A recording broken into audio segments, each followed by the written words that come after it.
요즘 이 정보를 보면서 주변 사람이 정말 중요하다는 생각을 합니다. 윤석열을 보고 있으면 이런 생각이 듭니다. 가뜩이나 본인 앞가림도 못하는 사람입니다. 그래서 혼자 뭘 하기만 해도 엄청나게 욕을 먹는데 주변 사람들 때문에 욕을 3배, 5배 이상 더 먹고 있는 사람이라는 거죠. 이것도 사실 윤석열이 자처한 겁니다. 본인이 F급이라는 걸 숨기기 위해 장관들을 신개념급인 Y급 직급으로 놨으니 당연한 거죠. 배우자도 마찬가지로 그런 개념인가 봅니다. 장관들뿐만 아니라 김건희 때문에 욕을 먹는 것도 상당하죠? 가뜩이나 비호감인 사람이 처음에는 내조에만 집중하겠다고 하더니 이제는 아예 국민들을 개무시라도 하듯 대통령처럼 공식 일정까지 소화합니다.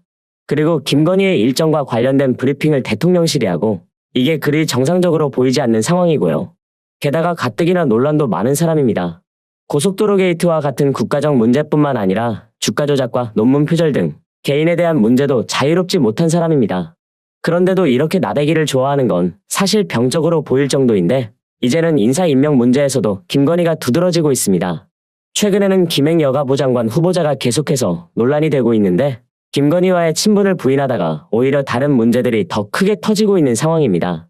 김행 후보자에 대한 관심도가 올라가면서 국민들이 논란을 접하는 순간도 더욱 많아지고 있는데 내용들을 보면 황당하기 짝이 없습니다. 우선 첫 출근길부터 가짜뉴스를 운운하며 김건희와의 친분설을 부인했습니다. 그러다 고작 하루 만에 김건희와 만난 적이 있다는 사실을 인정했죠. 그런데 전시회에서 10분 정도 봤다는 변명과 다르게 해당 전시회보다 훨씬 이전에 김건희를 만났던 사실이 드러나면서 입만 열면 거짓말이라는 걸 증명해버렸습니다. 논란은 이게 끝이 아닙니다. 박근혜 정부 청와대 대변인 당시의 논란도 지금 크게 번지고 있는데 2013년에 자신과 가족의 주식을 모두 팔아 2019년 복귀 전까지 위키트리와는 관련이 없었다는 변명을 했습니다. 그런데 2013년에 김행의 배우자가 보유했던 회사 지분을 신우이에게 팔아 신우이가 주주가 됐던 게 확인되면서 또 다른 논란이 불거진 상태입니다. 여기서 김행이 주장하는 바는 이렇습니다. 당시 주식이 팔리지 않아 남편의 지분을 신우이가 떠나줬다는 거고요. 신우이는 여러 주주 중 한 명이어서 경영에 영향을 끼칠 수 없었다는 거였습니다. 그러나 논란은 이미 시작됐습니다.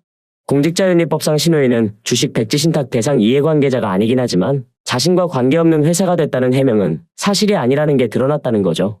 심지어 위키트리를 떠나 있었다고 밝혔던 기간에 부회장직을 맡으면서 급여까지 받았다는 의혹도 제기된 상태입니다. 윤석열이나 김건희와 관련된 사람들은 죄다 이 모양인 것도 신기합니다. 어떻게 주변에 이런 사람들만 수두룩한 걸까요? 도대체가 까도 끝이 없습니다. 끼리끼리 논다는 말이 이래서 나오는 건가 봅니다. 김행이 위키트리의 운영사인 소셜뉴스에 지난 2016년 4월부터 부회장 직위로 재직했고 2018년 한 해 동안 약 7,500만 원 정도 되는 급여 그리고 240만 원의 취재 수당을 지급받은 게 드러났습니다. 이렇듯 김행의 거짓말이 계속해서 드러나자 국힘 내부에서도 비판이 일고 있습니다. 김웅 의원이 이런 글을 썼습니다. 신우이가 회사를 사고 본인은 그 회사의 부회장으로 근무하고 연봉도 받았고 대변인을 마친 후 그 회사를 다시 인수했다면 이건 99.9% 주식을 파킹해 놓은 것이다. 그러면서 명백한 통정매매이자 공직자윤리법 위반으로 수사 대상이 된다며 민주당 정부 때 이런 일이 터지면 김 후보자는 뭐라고 비평했을지 궁금하다. 이런 반문까지 했습니다. 논란은 여기서 끝나지 않습니다. 돈과 관련된 문제가 또 있거든요. 윤석열과 김건희와 어울리려면 기본적으로 돈 문제, 사기를 능가하는 돈 문제가 있어야 하나 봅니다. 김행 남편이 국회에 제출한 인사청문 요청한 부속서류에 최근 5년 동안 신용카드, 현금 영수증 등의 사용액을 영원으로 신고했다고 합니다. 너무 웃긴 건 김행 남편의 5년간 근로소득은 3억 1,700만 원, 배당 수입은 6억 5,735만 원이었습니다. 그러니까 수입이 무려 9억 7,435만 원에 달했다는 겁니다. 10억 원에 가까운 돈을 번 사람이 신용카드와 현금 영수증 사용액을 영원으로 신고한 게 말이 되냐 이거죠. 같은 기간 동안 김행은 수입 합계가 14억 9,500만 원이 넘었고 신용카드 등의 사용액 합계는 1억 5,276만 원이었습니다. 여기서 남편 신용카드 사용액이 영원인 것과 관련해 언론사들이 취재 요청을 수차례 했지만 통화 자체가 안 됐다고 합니다. 얼마나 떳떳하지 못하면 얼마나 비정상적인 삶을 살았으면 이런 결과가 나올 수 있냐 이겁니다. 신용카드, 직불카드, 현금 영수증 등 사용액뿐만 아니라 기부금 내역, 전통시장 사용분, 대중교통 이용분까지 모두 영원이었다고 합니다. 아니, 5년 동안 어디 감금이라도 되어 있었습니까? 한 달도 아니고 5년 동안 사용한 액수가 영원이라는 게 상식적으로 말이 되나요? 지금 이런 식으로 계속해서 비정상적인 내용들이 나오고 있고 죄다 윤석열과 김건희 관련자들 사이에서 이런 문제가 끝도 없이 발생하고 있습니다. 이 정도면 능력입니다. 어떻게든 문제 있는 사람들만 골라내는 것도 저는 능력이라고 봅니다. 대단하지 않나요? 어떻게 한 번도 아니고 이렇게 여러 차례나 문제가 수두룩한 인물들만 인사 임명을 할 수 있는 거냐 이거죠.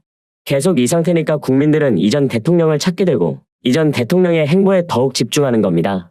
정치적 능력이 현 대통령보다 전 대통령이 낫다는 점, 그리고 그만한 파급력도 차원이 다르다는 점을 알 수 있는 대목입니다.